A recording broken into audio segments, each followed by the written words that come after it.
See. Hey everyone, I'm Zach Cartwright. Today I'll be interviewing Scott Pennyman. He is a former instructor of mine when I attended the Ohio Center for Broadcasting, and Scott is currently in Atlanta as he is a Atlanta sports personality. Kind of does a little bit of everything. And Scott, I thanks for coming on, man. I appreciate it. No problem, Zach. How you? I'm good, brother. I'm good. How are you doing today? Doing all right. Doing all right. Good, good. It's good to talk to you. I know it's been a while since you were teaching at OCB Yeah. as my instructor, so I kind of want to, get an idea, how everything started. So, what made you decide to pursue a career in sportscasting? Look, I was when I was in high school and everything. I didn't really. I wasn't a very good student. If if that's hard to believe. All I ever did, like I would run home and just watch. I would watch sports all day. Me and my buddies, we'd watch sports. I go outside and I play sports. I played sports in school and all that stuff. Played football in school and everything like that. So pretty much everything in my life was revolved around sports when I was a kid growing up. I'd come home. My dad would always like put aside back in those days, people actually read the newspaper and stuff. So um, my dad would always put aside the sports page so I could look at all the stats and everything. Like every day, I'd see basketball players that were averaging the most points, so I could know all the stats and everything. And so when I went to school the next day, I could have conversations about sports, and people knew what I was talking about. They knew that I knew my stuff. There was that, and then really just like I say, my entire life revolved around sports. I cared about sports more than I cared about my schoolwork. Let's just be real. I didn't care about algebra. I didn't care about all that stuff. I just cared about sports. And my dad would always say, you're just kind of, because when I was getting like not great grades in school, I would get like C's and D's and stuff. And my dad would say, you run home every day and you want to read that sports page, or you want to, watch the sports segments on TV, because at that time, that's you sit around for like 30 minutes just to watch like a 3 minute sports segment at the end of the news. And back in those days, it was when I was a kid, it was the great Casey Coleman. He was on Fox 8. Well, it wasn't Fox 8 back then. It was like CBS or whatever it was. But anyway, he was on Channel 8 at that time. A place where I would later work, but that'll be down the road. But he was at Fox 8 at that time, and then I'd watch all the local sportscasters, like when Jim Donovan was at WKYC, and they'd be doing the sports, and so that's all I wanted to do when I saw those guys, in front of the camera and broadcasting and everything. Just when I was growing up, I knew when I was like 15 or 16 years old what I wanted to do. Yeah, that's an early age to know like what you want to do. Because like myself, like Yeah, I didn't really know what I wanted to do when I was that age, but I'm glad that yeah, you knew, at a young age, like that's what you wanted to do. So when you were coming up in the sports industry, who yeah. mentored you when you were new to the sports industry? So when I got my first internship at a TV station when I was like 19 years old. When I was at Cleveland 19, which is the CBS station there in Cleveland. Um, and so when I got my internship there, it was kind of interesting, right? Because I didn't know anything about the business world, the sports, the broadcasting world. I knew nothing. I was 19 years old. I didn't know what the hell I was doing, right? So I kept calling, asking for an internship. I kept calling the internship coordinator. Her name was Monica Banks. I remember during that time, and that wasn't. You about to say something? No, I know who that is. That's a friend. That's my friend's mom. Okay, Monica Banks. If I don't even know if she would remember who I am. Maybe she would. Maybe she wouldn't. But I was like 19 years old, and I kept calling her voicemail every day because they said she was the internship coordinator at that time at Cleveland at CBS 19. So I may have called her 4 or 5 times a day. I'm leaving messages on her voicemail. This is before cell phones, so it's like cell phones were out, but people just didn't have them like they do now. And I'm calling her job line. And so finally one day I get home and there's a voicemail on my answering machine when I got home, and it was from Monica. And she's like, "Hey, give me a call back when you get an opportunity." So I'm like, "Fine." And so I call her back, and she brings me into this interview, right? So she's like, look, I want to see who's been blowing my phone up for the last week or two. Come down here and talk to me tomorrow at noon. When I come down to that interview, I don't know anything about interviews, right? I've never done a professional job interview before. The biggest job I had at that age was working at Burger King, right? So so I come down to the TV station. I got my hat on backwards.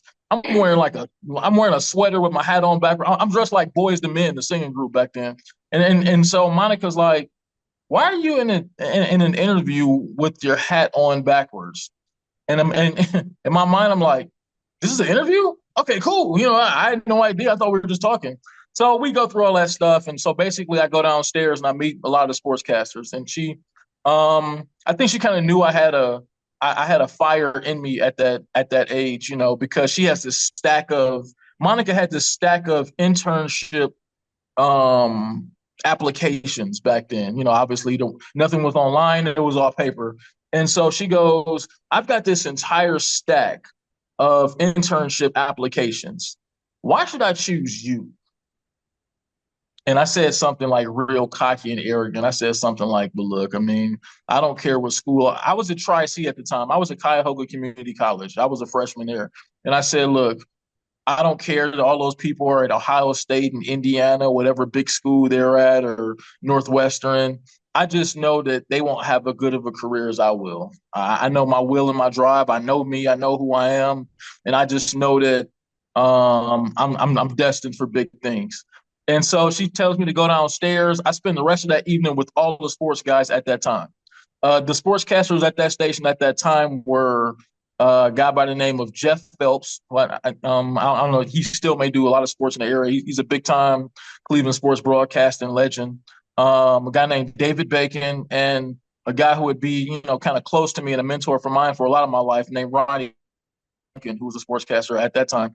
And so he was the guy who I really was probably the closest to. Ronnie, he really looked at me as almost like a son, because that was kind of our age gap at that time. And he told me when I was doing well. He yelled at me when I wasn't doing well. But that's what true mentors do. They don't tell you what you want to hear. They tell you what you need to hear. So Right. that's probably what because I had no idea. I'm 19 years old. I don't know what it takes to become a professional in this TV business. I had no idea. I mean, I'm a year out of high school. All I knew was working at Burger King and McDonald's. I knew nothing about what this was. I had to learn on the fly. And so it always helped to have people like Ronnie and even Jeff too, that just and also the senior producer at that time was a guy by the name of Tony Burke. And he also really played a huge role in my development. Okay. So I know that you were and that's a really cool story. Actually, I didn't know that you knew Monica. It's a Monica small plays world. it. Yeah. You Yeah. should ask her. I mean, I don't know. She's probably dealt with so many people in her career and everything like that. But Scott Pennyman, yeah, if you tell her the story about what I did, calling her, and the story about my backwards hat, I think she might remember. I think I might ask her. I'm gonna ask her. I'll ask Yeah, her. for sure. See if she Mhm. remembers. Yeah. So I Yeah, know on the phone call we had, I know you said you went to, as you say, you Tri-C, went yeah, to Cleveland State, you got your yeah. internship. How long did it take before you received your that opportunity? All right. So my nothing in my life went like in a line like that, right? I mean, nothing was like, most people, they go to college, they make it an internship, they get out of college, they find a job, right? I mean, that's what most people's career consists of. My career has never gone on a line the way it was supposed to, right? It's always been peaks and valleys and dips. So basically, my senior year at Cleveland State, which was 2001 and 2002, I'm not working, right? I'm not because right after my internship ended at 19, I freelanced for a little while, and then they had budget cuts, so anybody who was making money had to go, right? So for the next 2 or 3 years, I spent the next 2 or 3 years finishing my college education, transferring from Tri-C over to Cleveland State. So this was senior year at Cleveland State. I'm leaving class. I'm walking in my car, right? I mean, this is just a total and remind you, like I say, people didn't have cell phones like they do now. The cell phones existed, but they just weren't in abundance like everybody didn't have them back then. So I'm walking back to my car from the athletic building at Cleveland State. Guy pulls up beside me in the car. Hey, Scott, get in. Almost like it was a kidnapping or something. But it was Ronnie. It was Ronnie Duncan, who was still the sports director at that time at Cleveland 19, at CBS 19. So I hop in his truck with him, and he's like, "Hey, Scott, look, we have two producers who are working here now. They're both leaving next week. They're about to go. We're not going to have any producers. We have all these sports shows, and we have no producers. You know the system as well as anybody because you intern here. How about you come back here and be a producer for us? I mean, I figure he already had my schedule figured out. And I hadn't even talked to Ronnie, mind you, because like I say, it wasn't really a way that he could have called me or anything. So he tells me, he's like, look, I figure you could work at least 5 days a week, maybe even six, and you can still go to class and do everything and have time to finish your homework, before you come in and work or whatever. But it was like 3 to 11 o'clock in the evening. So everything went pretty fast. I mean, it wasn't like I had to wait till I was done graduating. They knew I knew what I was doing. They knew I at least had some sort of a knowledge of the system. So I'm thinking like a couple of days, I was right back there. I was right in there working. And like I told you before, why I remember this so vividly is because a few weeks later is when 9/11 happened. Yeah, that's what's And, been my and next question. Yeah. yeah, So yeah, with that, especially too, like you're fresh on the scene, like just got in that role, yeah. that position there, and 9/11 was huge, like the Hmm. way it impacted the world, right? Yeah, changed So life. for you, right, exactly, yeah, exactly. So like for you, Yeah. how did 9/11 impact doing your job early on in your career? Well, it was just, I tell you what, there isn't too many things that can happen in life that can have, I mean, as soon as you start working at a TV station, I mean, that's one of the biggest news stories probably of all time, right? And so 2 weeks into my television career, it's like sports is out the window now, and it's all about 9/11 and just kind of crazy because I remember that day. Now, mind you, I'm still in school at Cleveland State, so they're letting everybody go home at Cleveland State because everything's kind of chaos and crazy. Everyone's trying to leave downtown because I think people forget. Some people may remember one of those planes that was hijacked actually flew over the Cleveland area. I think it turned around in the Cleveland area, and I think that was the one that was shot down in Pennsylvania, if I'm not Oh mistaken. wow. I don't quote me on it, but I think that's what happened.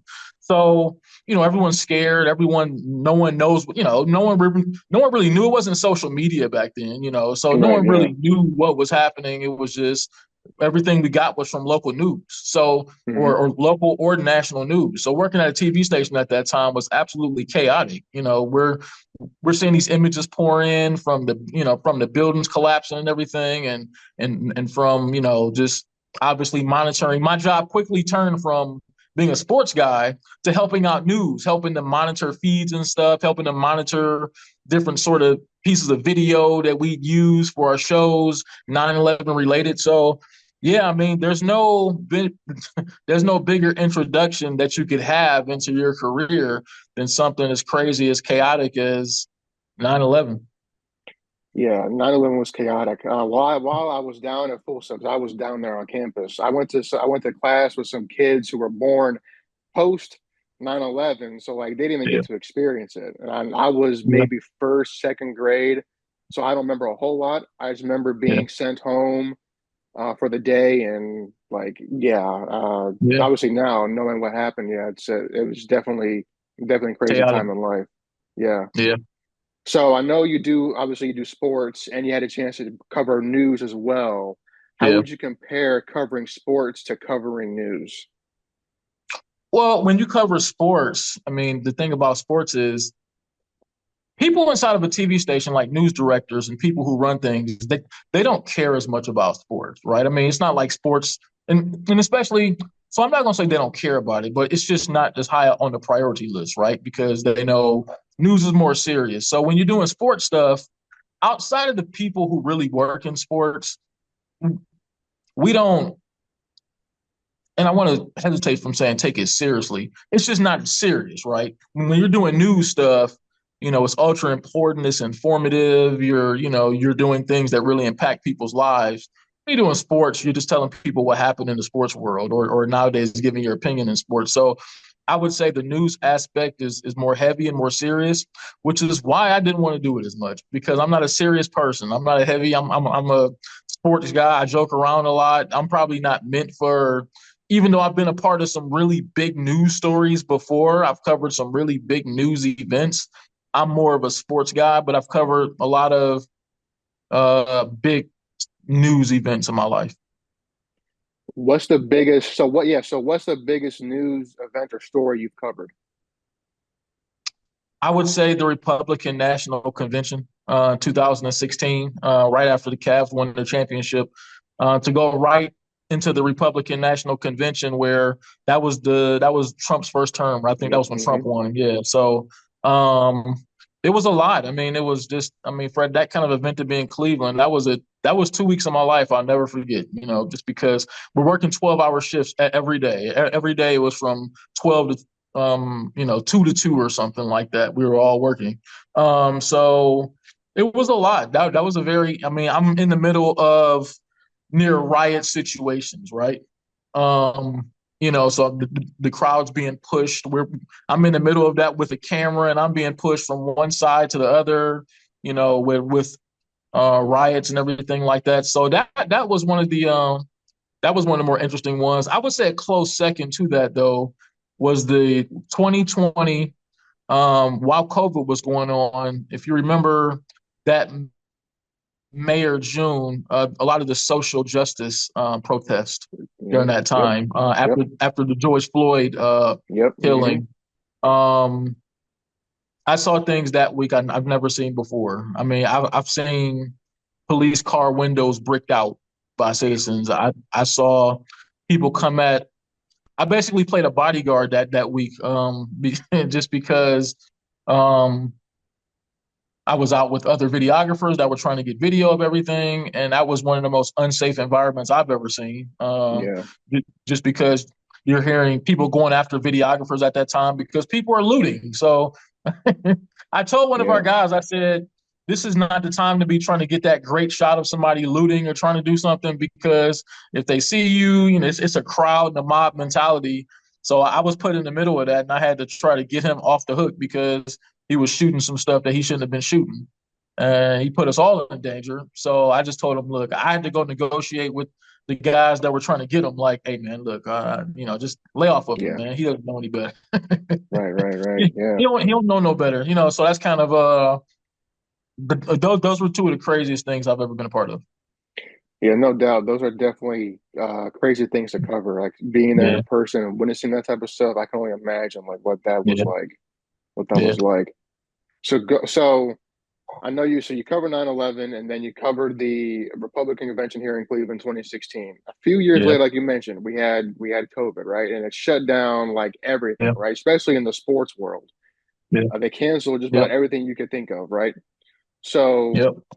so what adjustments did you make to do your job during COVID?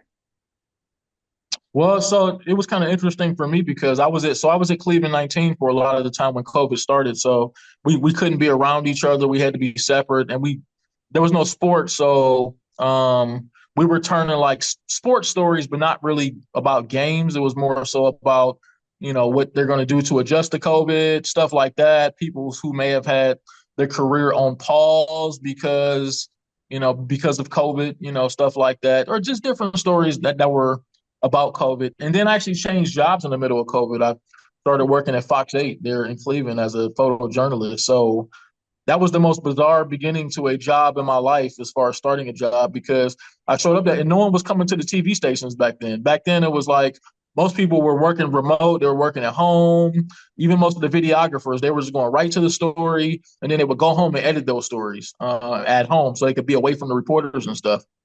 So when I started that job, they pretty much gave me my camera. They left it at the back door. One guy was there to meet me, get me acquainted, and then it was like, all right, good luck.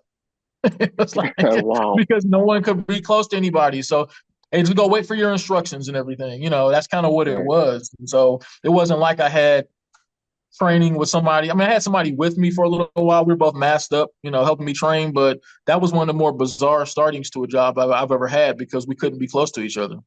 Yeah, social distancing, wearing masks, all that. Yeah, Yeah, and that was that was another. weird. Yeah, that was very weird. I'm glad we're out of that period of life. Yeah, Hopefully we don't have to experience anything like that ever again. yeah, Because yeah, that was a lot to deal with and handle during that time. for sure. So gonna switch gears here a little bit, talk about some sports. Obviously, you worked in Cleveland for a little bit of your career. Long Here in time. Cleveland, yeah. So here in Cleveland, we have a lot of, I would say, more downs than ups as far as sports go. Um, you covered the Browns a lot, I did. and you got to cover them when they went 0-16 in that 2017 season. Yeah, So the Browns being, I don't want to like, disrespect them, but the Browns playing the way they did, right? yeah. What was it like covering the Browns when they went 0-16? It really, you know what? A couple games it got kind of somber. I was at the stadium for many of those games. I covered a lot of those games, and it was always a somber mood in the locker room when they lost. I remember when they got beat that year. I think the Packers got them. I was at that game, and what I remember seeing a lot of the players were just like, down. I remember seeing Myles Garrett. He was a rookie then, and Myles was just like, he was just exhausted already by all the losing. He's sitting at his locker and he's down. And I saw the general manager, John Dorsey, just sitting in the corner of the locker room, and he's just watching. He's sitting in the chair and he's watching. And later he talked about that. He said, I wanted to see who was devastated by losing because those are the guys that we want to keep around. And so just watching that sort of unfold every week. Yeah, I mean, just it sucks. I was on the sideline shooting some of those games, and I remember shooting Myles Garrett first game as a Brown. I shot that. I think his first play he was on the field. He got a sack. Hmm. So those are some of the memories I have from that season. Like I said, being on the field for a lot of those games. I watched them go through that. But on the bright side, though, after that year, I also covered the 2018 NFL Scouting Combine, which is where they turned things around in 2018 because Hmm. that's where they drafted Baker Mayfield, Denzel Ward, and Nick Chubb, and they signed Jarvis Landry that offseason. So things went up the next year, because that draft really turned things around, and that ended up being the centerpiece of their team that made the playoffs a couple times over a 4 year span.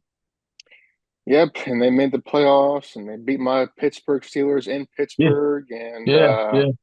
yeah, Mm-hmm. so I Yeah. remember that. Yeah, I remember all that. And fortunately, of course, we they let Baker go, which is a whole nother thing we talk about Crazy the Browns. story. But yeah, and of course, like obviously guys like myself, fans, right? It's easy for us Yeah, to speculate what went wrong, whatever. But like obviously, it's nice to hear from someone like you who was close to the team and like actually like was yeah. there to see them. On the Mm-hmm. flip side, you also got to experience the Cleveland Cavaliers win a championship here in Yeah, Cleveland. yeah, That's like some success and some good here in Cleveland for their sports teams. yeah. So on the flip side of for things being good, what was it like covering the Cavs during their championship run? It was one of the greatest moments of my life. I mean, just being a sports fan, and even before I was covering sports and being a part of and watching the teams, and never really seeing any team come close to winning any kind of championship.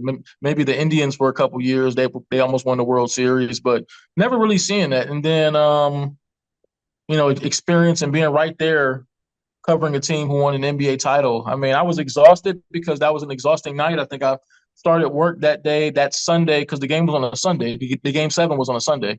And I think I got into work that day at 3 o'clock, and I didn't leave work until 8 in the morning.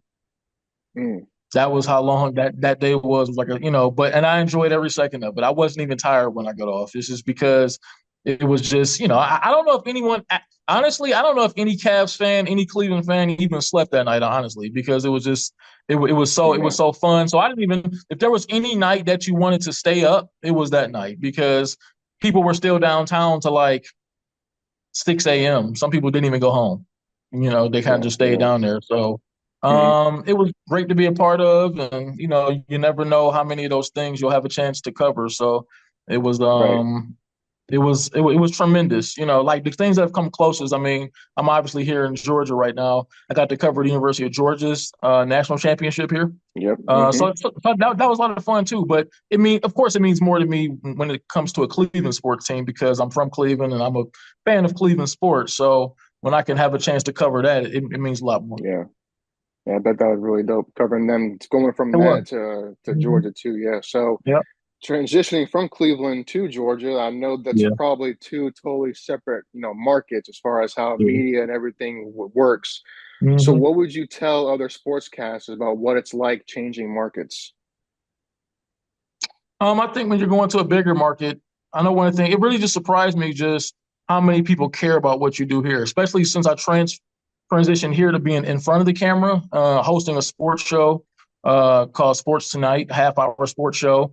Actually anchoring sports and being more of a sports personality here in Atlanta. Um, yeah, it's a big difference because when you're in the bigger stage, bigger market, more people care. Hmm. You have more eyes on you. And so that's been the biggest adjustment I've had is just being in a situation where there's so many more eyes on you. I'm in front of the camera and it's different. It's a bigger stage, but I think you have to push yourself to those limits to get the most out of yourself. Right. Yeah, that's interesting. That's good advice right there. So I know you have a daughter. You said I she's do. 14 now, right? Yeah. She's Um, 14. I'm sorry. Let yep. me move this a little So bit. doing everything you do and working the hours you work, how do you balance work life and family life? Um, it's been difficult my entire life just because let me get some water. My mouth is getting so dry. I'm sorry. Good. Um, I would say the hardest part about all that has been, when you work in television, it's not a 9 to 5, right? Yep. Nope. It's not a 9 to 5.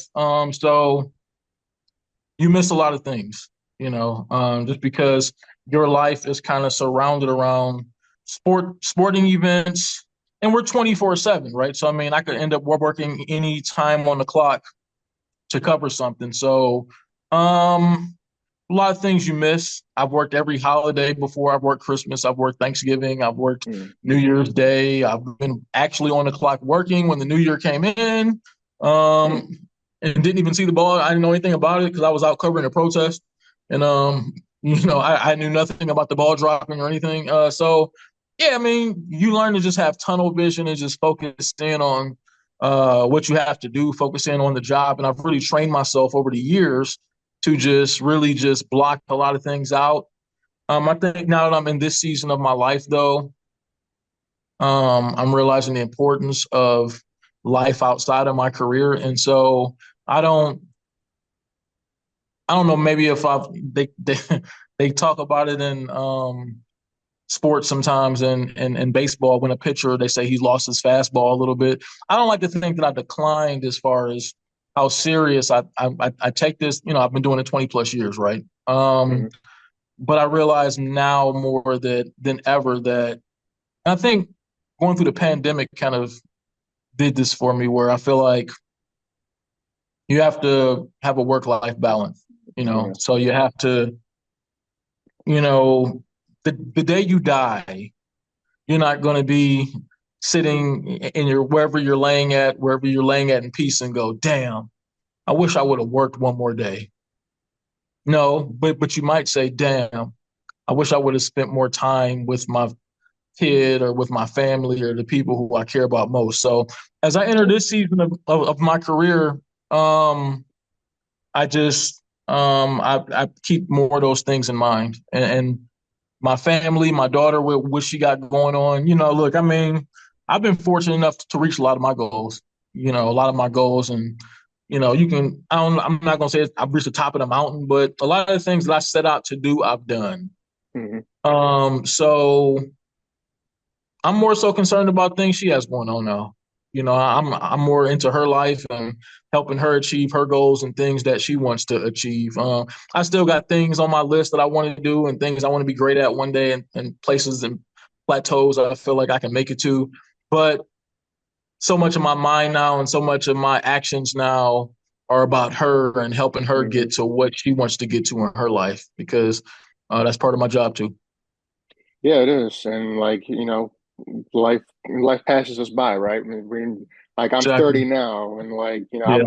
I was just, I was just 19, like in your class, Yeah. listening to you instruct about, videos and the cameras and listening to you talk about news and sports, and that's Yeah. brought the broadcasting class. And it's like, how did that 11 years go by already? Like it goes by so fast. It It does. goes fast, man. Look, I mean, like I say, I remember when I was 19, 20 years old and just starting out and trying to figure out the direction my career was going to go in. Now I'm 46, so but you see a lot, you see things a lot differently as you get older and you climb that ladder and you start, you know, accomplishing some things that you wanted to accomplish, and you know, you just look at things differently after a while. Hmm.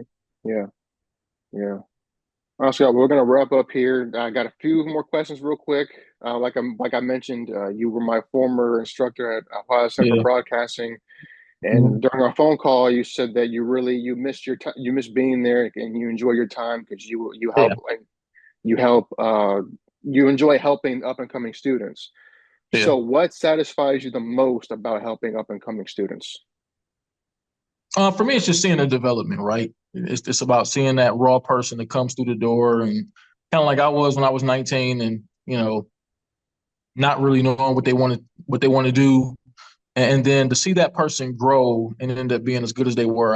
One of my greatest examples of that is, I think, the first class I taught at the Ohio Media School was back in 2011, and one of the students I remember having at that time was a young lady by the name of Micah Dixon, who's on the radio right now she's her own radio show. There now on 107.9, Hmm, Micah okay. Dixon show, and just I remember having her in my class, and she was, you know, nothing stood out about me at that point to where I was like, okay, she's going to be really good. She's going to be this one day.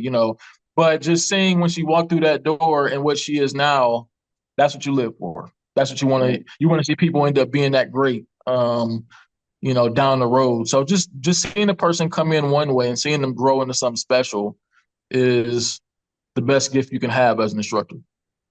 Yeah, and I bet seeing her grow and reach the capabilities she has, I'm sure, does you good. And I'm sure you've given her great advice while you were, her instructor. Oh, she had So, many people. She had many people who were there for her. Many people who did a lot more than I did. But I mean, that's just one of the ones who I remember. But there's been several. She's not the only one. I mean, there's people who I taught there who went on to do a lot of great things. But that was just one example I had. I used because that's one of the ones that just sticks out the most. But there's been mhm, several stories like her of people who have gone on to do so many great things, and that's for me. That's what you do it for. Because yeah. it's really hard in our field to really, and I say this all the time, because you can go to a nursing school and you're guaranteed to find, I'm not going to say guaranteed, but you're almost guaranteed to find a job as a nurse when you get out, because those jobs are in such abundance. When you do what we do for a living, it's not always guaranteed because there's so few opportunities. Hmm. So when you see people who do take advantage of those opportunities and grow, it makes you feel good. Right. So, what advice can you give to students who are new to the sports industry? You know what, man? I really hate giving advice. Honestly, I'll be real to you, just because everybody has to have their own path, right? What worked for me might not work for you. Especially, it probably won't, because when I started off, it was 1997 and 98, and now it's 2024. And what you guys have at your disposal nowadays is a lot different than what we had. You guys have social media, you guys have YouTube as a platform. You don't even need someone to give you an opportunity to get your word out, to get your voice out. You can be an influencer now on social media, get 1 million followers, and now you're making six figures because you've got endorsement deals, and you get YouTube money and social media money and all that stuff. So I wish that was around in 1998 when I first got into TV, because it would have made things a lot easier. So it's really hard for me to give people any strong advice, just because the game has changed so much than when I first got in. All I would say is that take advantage of all the new media opportunities that you have out. Start your own platform on YouTube and social media and Facebook. I know I've been fortunate enough to be able to jump into that myself, um, and do well with that too. So I would say take advantage of everything you have now. It's so much. I'm not saying it's easier because there's just like that. There's also more competition because there's so many more people, who's trying to do what you're trying to do. But I would say just take advantage of all the resources you have nowadays because there's a lot of them that are out there, and just use them to grow. You know, I would never tell someone do what I did. Hmm. Number one is 2024, and you don't have to. You don't Right. have to call Monica 15 times a day and try to get an internship for you. It's a different world now. So I would Right. never say do this because I did this. Carve your own path. You Right. know, I would, like I say, I can give you my path and what I did. We talked about that, but that does not mean that's what you should do. So I think everyone has to make their own way. Well, that's actually really good advice, Scott, and I'll make sure I take that as I continue my journey here in the sportscasting industry. Again, I want to thank you so much for your time. Thank you for your insight and your advice. I hope we can get talking again soon. That way I can continue to learn and grow while I'm on my journey here. He's Scott Pennyman. I'm Zach Cartwright for Full Sail Live, and I'll see you all again soon.